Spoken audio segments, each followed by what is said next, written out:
ઇઝરાયેલના સંસદમાં અમેરિકી રાષ્ટ્રપતિ ડોનાલ્ડ ટ્રમ્પના ઐતિહાસિક સંબોધન દરમિયાન ભારે વિરોધ અને હંગામો જોવા મળ્યો હતો.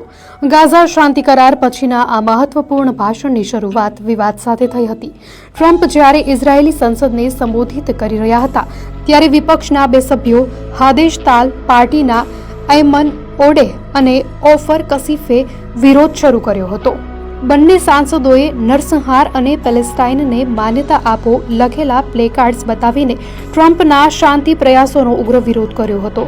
સંસદમાં હંગામો મચી ગયો હતો અને સુરક્ષાકર્મીઓએ બંને વિરોધ કરનારા સાંસદોને જબરદસ્તીથી પકડીને બહાર કાઢી મૂક્યા હતા. બાદમાં સંસદે આ ઘટના બદલ માફી પણ માંગી હતી.